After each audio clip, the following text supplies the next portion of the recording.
But I do believe that today you need to be focused on your product, and then you need to also be a media company like a magazine, and then that's how you sell your products. People like Gary Vee, Nas Daily, and they have their own certain style that worked for them.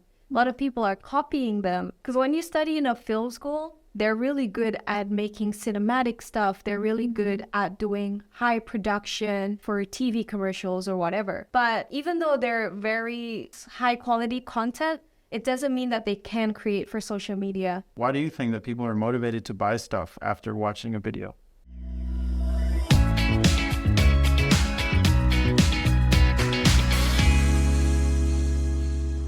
Hi, this is Michael from Modular Agency in Taipei. I'm here with Nissa, project manager at Modular Agency.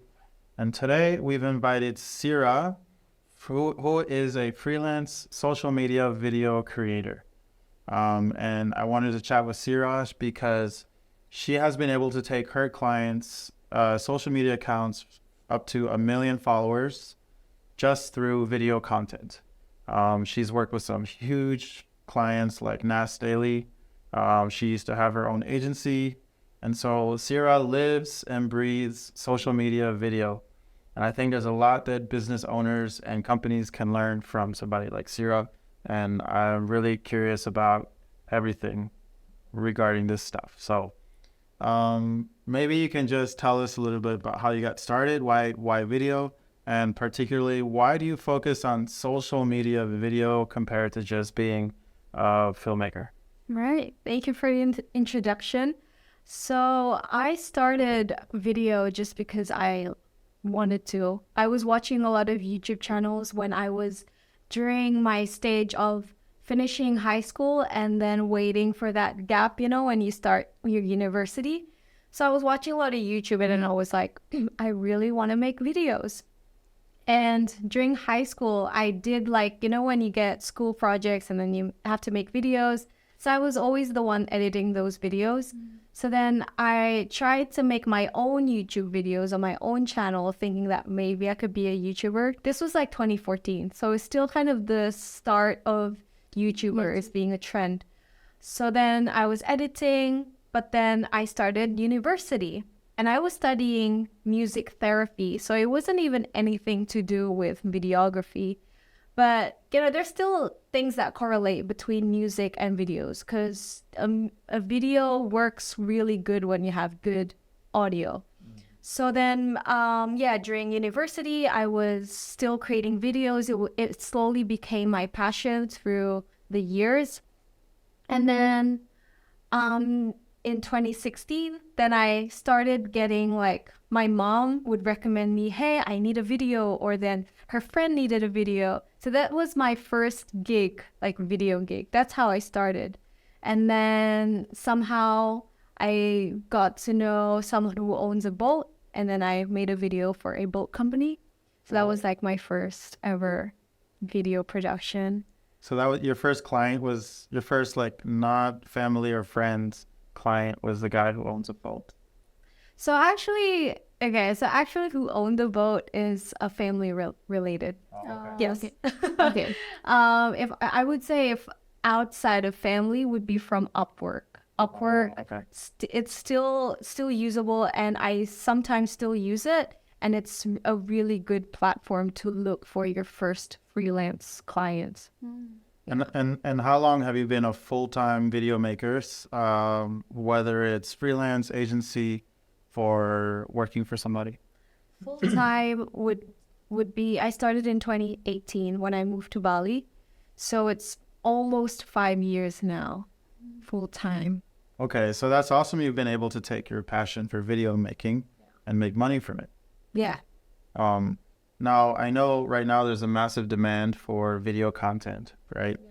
And you have positioned yourself as a social media video content creator. So why have you positioned yourself in this niche? Right.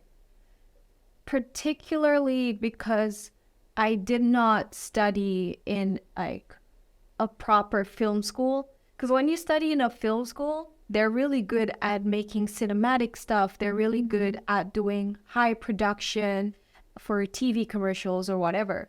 But even though they're very high quality content, it doesn't mean that they can create for social media. And sometimes the video doesn't work as well or doesn't go as viral on social media. So that's why I like to put myself as just social media, because that's the thing that I've been working on from the start. Social media is so broad. Is there any specific platform that you focus on? My specific platform would be Instagram and TikTok at the moment. Some clients, though, they do ask for YouTube. I'm currently also editing for a YouTube vlog.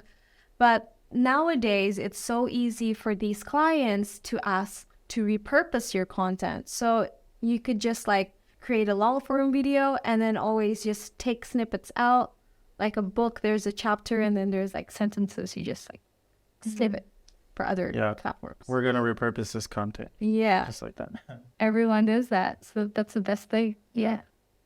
Okay, so it sounds like you have a certain ability to help clients get massive engagement, massive numbers of views. Can you tell us a story of how you figured out how to make videos that people really love to watch and share? Yeah.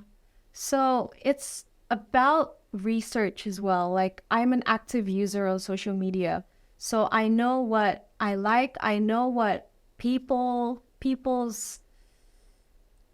watch. Yeah, what people watch, and also their characteristics when they're on their platform. Like when you're on your phone, you're not necessarily like laying back, right? So you're always like hunched, like just forward, and then you're like always scrolling. So you need to always hook someone in just like the first 3 seconds. But yeah, so like every platform is different. So I would say like always do the research, and yeah. So is that a conscious thing that you already knew, or how did you figure out how to just not only shoot videos, but shoot videos that people love to watch? Or you just always intuitively knew how to do that? I would always need to know first, though, who the client's audience is, like the age, and then what he is about. So let's say I was working for a client who is a hypnotherapist, who is a self-developing kind of person on social media. So she would always talk about like how to make your life better, and then how you can be your better self. So then I would always shoot or edit content and have topics that goes to that certain client and audience. Yeah. Okay, so you spend time to understand your clients' target audiences. So you have like a very you will have a discovery session with each of them in the beginning. Yes. And the nice thing actually, though, with some clients, they already have their content. They do a lot of, especially when the client is a speaker, they always do a lot of speaking events, and then they just need to repurpose. So sometimes I am looking at a 2-hour footage, and then they're like, can you just cut this into pieces? So I'll just like find the best things, send it over. Yeah. And then they'll approve what looks good, and then we'll edit that for their platforms. And with social media, actually, sometimes it's not only just the content, it's how you edit it as well. It's like people only watch, well, not everyone, but a huge percentage watch only when there's subtitles on it, because people don't actually turn on their audio. So when there's no text and someone's talking, they're like, what is this? They just skip. They don't care what the content is. So it's also like how you edit the video, how you put the text. Yeah. So seems like your secret sauce is you figured out how to repurpose a lot of footage into something very powerful. Yes. And then you also understand the dynamics of how people consume content. So a lot of times people don't, they're like on the bus, or they're in a meeting with their boss, and they're not interested. So they're watching and reading subtitles. Yeah, that happens a lot to people in like the city, and then they're in a bus or in a train Or in a class. in a class silently with your phone under the desk. Yeah. I used to do that a lot. Yeah. So a lot of people, I think, are trying to get into social media video. And we have clients that have produced some of their own content, and they'll even spend a lot of money and make it look quite nice, but they'll get very low engagement sometimes. And so why do you think a lot of people produce content and it never really goes anywhere? What are they doing wrong? Well, what actually a lot of big companies don't reveal as well is they put a lot of money behind their content. I know a client that would spend $20,000 just for a month for their social media for TikTok only. And that happens. So sometimes, like, if you want to grow organically, there's definitely a way, but you just need to be patient. You need to always follow the trends. When I say trend, every platform has a different way of trending. So like with TikTok, you can trend through music, the audio, and also like the way you kind of play around with your effects. With Instagram, there's different ways, also audio, but it's just trying to be in the explore at different people's interests. So are you saying that a lot of people are producing content that is not on trend and it's not really relevant to what people care about? Yeah, that does, because how are you going to make yourself go into someone's For You page or someone's explore if you're not in anyone's interest? Yeah, so how are you going to be known organically if it's not someone who's already following you? So is there a secret to how to keep up with the trends? Because trends, there's always new trends every day. How do you keep up with every trend? That is true. And every day it's always something new, and everything in different areas is always a new trend. That's why people always I would say there's not even like a certain sauce. It's just always looking through, like scrolling. What I do is I would just see what pops up on my explore. That means whatever this person is doing is working. So I would open my explore, check out the audio that they're using, I save it, and just like saving everything you think is relevant to you, that would already help with understanding the trend. And hashtags, just going through, finding what you like and see what is working there. That is how to know the trend. Yeah, I think it's a certain skill to understand the trends and to be aware of what's happening, because, you know, like my parents, for example, they're just totally not into what's happening and they're stuck in the past. But then Nessa is quite young, and so she's very on trend, and I just rely on her, and then I don't have to learn what the trends are. So I want to understand how we can connect social media content with business. Do you think it's possible to grow a business with just social media video content? There are, for certain businesses, I would say you can definitely just grow there. I mean, like for fashion brands, clothing, just small businesses, they can definitely grow on just social media and people buying from their Instagram or their TikTok. What about like big companies? Do you think it's worthwhile for them to invest in video content? I know that there are still big companies that invest a lot of money in like TikTok, Instagram. Last time, the company that I was telling you about that spent $20,000 just for TikTok a month is just a brand that sells products. So, yeah, big companies do that as well. So how does this relationship work? Like, somebody sees a video, and then what's that customer journey look like to buying something? So that also how we edit our videos. There's different ways, but there's definitely, when you post a video on social media, you need to make sure you know what you want your audience to do after they finish watching the video. So that's the call to action, right? Right. So do you want them to just follow your profile? Do you want them to go to a link or to buy something? So that's like something you need to make sure at the end of your video. No need to be in the start, just at the end.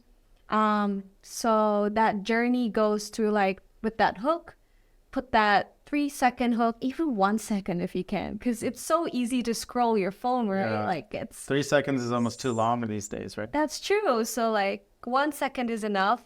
So just try to hook something, put it text, that's totally fine. Or like nowadays people use like these things we call scroll stoppers. And it's like, if you've been on TikTok, you see like these satisfying footages of people just close up cutting fruit, or like the gross ones are like acne popping. Oh, So, but yeah. those are the Scroll things. past that. Some people don't scroll past that. They actually, that's what makes them stop on the video. Yeah, some of them have so many followers. Yeah. Because it's just simple and sad. So it's those things currently that are trending that can make people stop. So something doesn't have to be that, but that's an example. So something that would hook. And then after that, okay, what are you about? What do you want to talk about or share? And then after that, the CTA, call to action, what do you want them to do? And then if it's a sale, then lead them to the sale. Okay. But does every single video needs a call to action? Because it can be very overwhelming to ask people to do stuff. Yeah. I don't think every video needs to have a call to action, because sometimes people just want to watch. Yeah. So if you just want to build your social media, you can just make them watch your content, let them have a good 15 seconds and then be interested in the content. But then if you're making an ad, that's a different story. You can have a call to action because that's your intention, is for them to get whatever you're offering. Right. So, is there a certain framework you use? I think you talked a little bit about about your framework, but what is the framework you follow when you need to produce a lot of content consistently over a long period of time? Right. So I did work on a client that was asking 16 videos a month, and that was for YouTube. But then after that, out of those 16, I still have to repurpose all of them. So in total, we were producing like 30 or 50 or something just for one client. That was a lot of videos. And that's per month or? Per month. Per month. Yes. So I had a few editors at that time. I wasn't working alone. How my framework for it is, with any type of project, whether it was that or now, I always like to group things when I do my work. So anything like cutting, so I do all the cutting first, get that approved first. When you say cutting, you mean like Taking the snippets out. Yes, that's right. So taking the snippets out, getting all of that approved first, and then okay, approved, send it over to then the editing. The editing goes into like putting B-roll, if there's any B-roll, like stock footage. Can you explain what B-roll is? Stock footage? Yes. So stock footage or any footage that the client has, like doing something, like if they're doing their event or whatever. So any nice stuff. So putting those in and then adding the captions. And then, yeah, basically that's it. Putting the captions, music. So, and then get that all approved. And then after that, publishing. It sounds like a lot of work. It does. And also a lot of back and forth, because like you don't just go approve straight away. There's like things that we miss, like little typo or something in the subtitle. That's really annoying. So that can happen a lot. Yeah, but once you figure out this process, I think the results can be massive for a business. Because if you're releasing a video every single day, then what you're actually doing is you're creating a whole media company, which is not even this company's main purpose, which is like most companies' main purpose is a product, selling a product. But I do believe that today you need to be focused on your product, and then you need to also be a media company like a magazine, and then that's how you sell your product. So so would you say it's worth for companies to spend the time and effort and money to do this process? I would say, so when you say company, are you saying like companies that want to create their own content and then doing it in-house? No, I'm saying like companies who want to sell more, grow their business. Is it worthwhile for most of them to go through this process? Because it's big, it's a big job. And I think a lot of people are like, well, that might only work for somebody, you know, selling, somebody in a restaurant or something. But would you say that most companies would benefit from having a daily video? Maybe not all companies, but some companies definitely could benefit so much from social media if they're trying to reach a huge amount of audience. Then social media is the way to do it because it's so easy. They don't need to go anywhere. They can just do it from their home and then suddenly, boom, 1 million followers if they're lucky.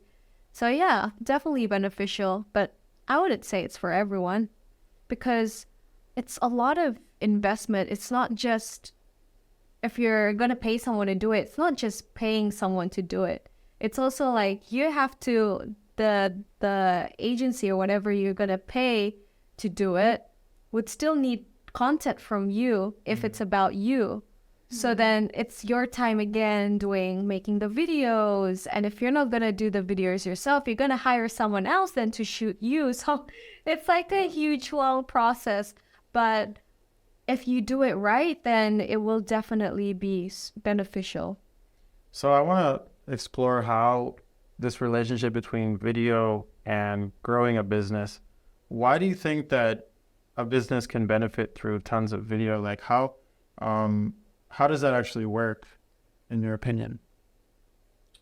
So, okay, it depends. So some people, they have other things that they're offering. It depends. Are we talking about a company that has a product or like a personal brand? Like we work with tech companies and so like PC companies. Yes. And a lot of them invest tons of money into video content. Yeah. And obviously they're getting a return on investment because they will invest money year after year. And so I guess what I'm asking is, why do you think that people are motivated to buy stuff after watching a video? What is that psychological process? What's happening? Yeah. I guess because after not only them that is watching it, it's other people watching it. And then other people are also buying it. And then they're thinking, oh, it's good enough. I want to hop onto this as well. And I want to give it a try. So I think it's also like some people have the fear of missing out, FOMO. So I think that's also a huge part of why people buy things. I think that's a good point because in a video, you'll see how many shares, how many likes. Yeah. So for example, let's say it's a mouse, a gaming mouse, and 1 million people liked it, the video. Then that person's like, I better buy this because all these other people bought it. And I'm like the last one that didn't buy it. So you brought up an interesting point I never considered, which is that video content on social media helps people to buy stuff because they want to jump on that trend, that bandwagon, right? And especially if your content go viral, a lot of people will comment and their comments will be the review on how they use the product. And then you'll read it and then you'll see like, oh yeah, I need this now. Yeah. It's a good point. Yeah. And that's why companies pay a lot of money for influencers to create content for them, because then other people will have that FOMO and like, oh, if that person is using it, that means it's really good. I'm going to buy it too.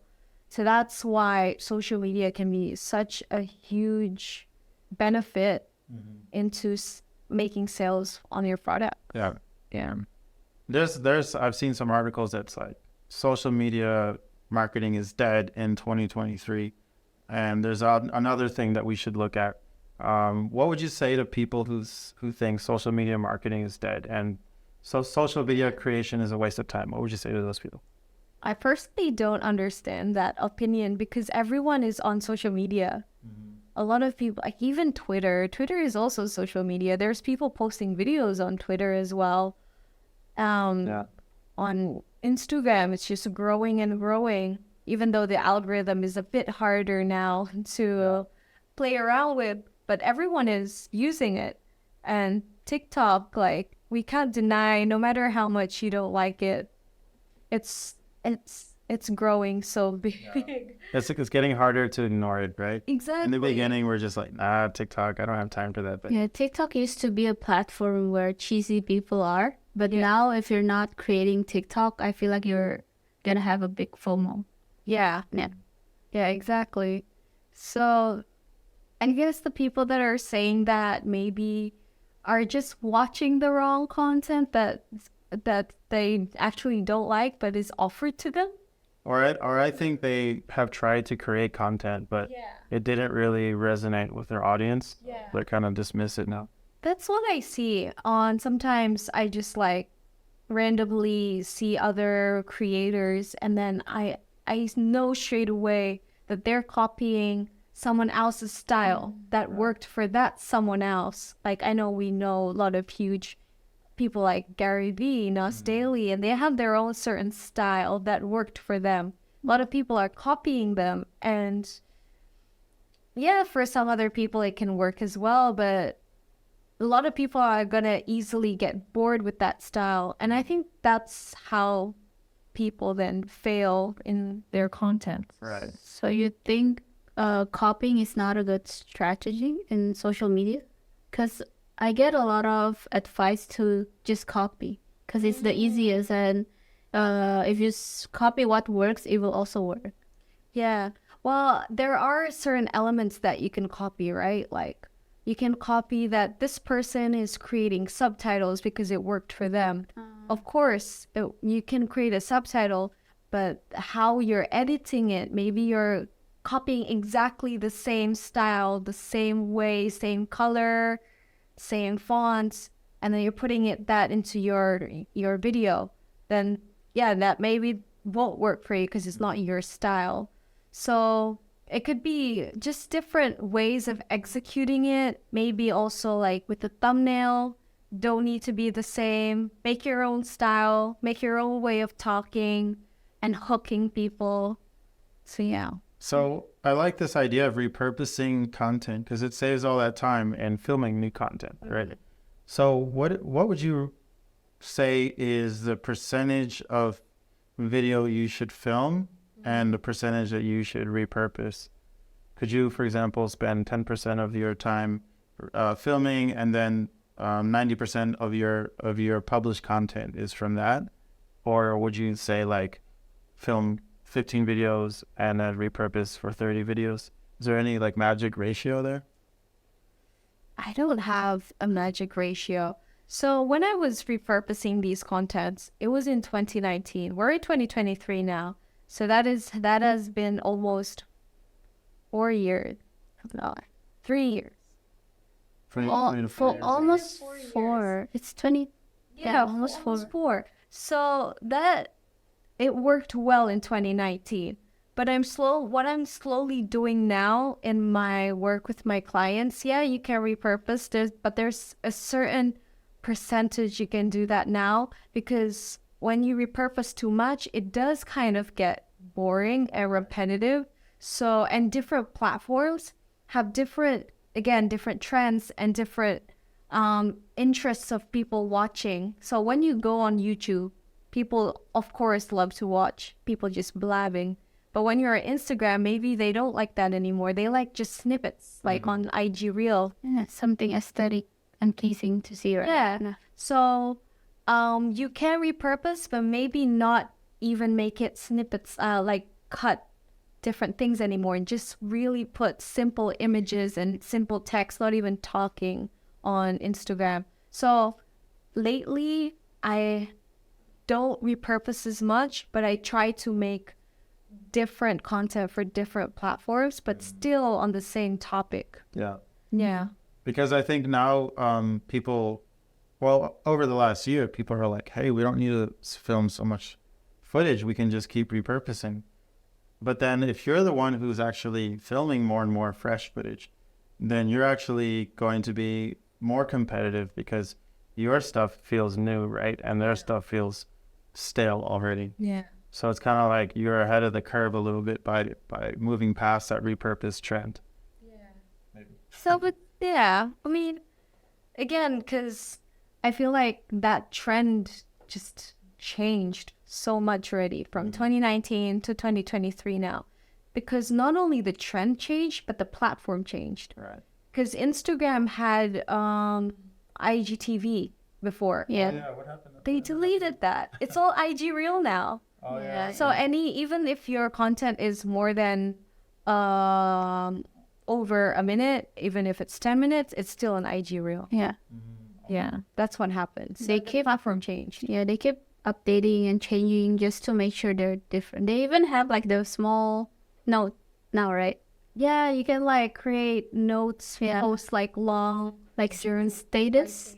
I don't know how to say. Yeah, the new thing that appeared a month ago, I think. Oh, yeah, like tell you your status. The world is changing. So. the world is changing. All right. So, do you have some tips for people who want to start publishing a lot of content to grow their business without getting discouraged? Is there any sort of hacks or advice you can give to marketing people? Definitely know your platform first. Maybe you don't have to go too ambitious and post everything on every platform, because I think that's a way to fail. Because then you lose your focus. Okay, so focus on one platform One platform or two. or two. Yeah. Because some can still kind of correlate, yeah, and still kind of have the same content. But I think focus on one where you want to make your biggest sale and then work from there. Because so let's say what kind of client should we use as a Let's talk about the people we work with who are tech companies, and they have big budgets and they have Right. a lot of new products coming out all the time. So we're talking about software. Oh no, or No, hardware. It's like mouse, keyboard. It could be software, hardware. Let's focus Yeah. on hardware. I would say so. Maybe they would work better on Facebook. I mean, Facebook. They can have lots of good ads on Facebook. Yeah, if we're talking about bigger clients, though, I would say they could go from YouTube, making really good commercials on those ads that you have to skip. And then Instagram. Instagram is definitely a good platform. TikTok is really good for UGC. I don't know if you've heard of UGC. What is UGC? It's called I know this one. User generated content. exactly, yeah. Oh, I've got to learn this stuff. okay. Yeah. I was working for an agency just recently. And we were working on UGC content. So I was the creator strategist for that. So I was writing a lot of scripts for UGC content. And these actually work because instead of creating a commercial about your product, they're essentially just paying someone to talk about the product and make it look organic, make it look like they're the user, their family is using, they're using it, and like you should get it too. And that's user generated contents, just looking organic. But are those influencers doing this, or just regular people who are not famous? Regular people that are not famous. But you can also be paying an influencer to create a UGC content. But a lot of these agencies, UGC agencies and brands are paying just regular people to create these content and make it just look as organic as possible. And it works. Yeah, so it's almost the opposite of a very polished product video. Exactly. And it sounds like this is how the world is moving to, is people want that rough, raw look on their video content because it means, hey, this is a real thing. And if I buy it, this is my experience would be like that. Yeah. All right, that's cool. So I think we should probably develop our UGC service in this year. It is really huge on TikTok, UGC. So yeah, if you're going on TikTok and you want like to sell your product there, UGC. People make Okay. real good sales there as well. Full. Yeah. Okay. A lot of learning. Yeah. A lot of learnings today. All right. Well, I think that's it for me. So thanks a lot for sharing, your secrets. Many years in the business, making content. So right now, 2023, don't stop with your video content. I think it's time to double down. This year we're seeing more demand for video content, whether you're a big company, small company. Obviously, reach out to us if you want to scale up your video content, and hopefully, you'll see real business growth from that. Yeah, how can we contact you, Sarah? Yes, you can find my work on randomsira.com. That's just my brand, Random Sira. Random Sarah. On Instagram, Facebook, YouTube. All right, we'll link to your website, and reach out to Sira for all kinds of good video content. Okay, thank you, everybody. We'll see you in the next video.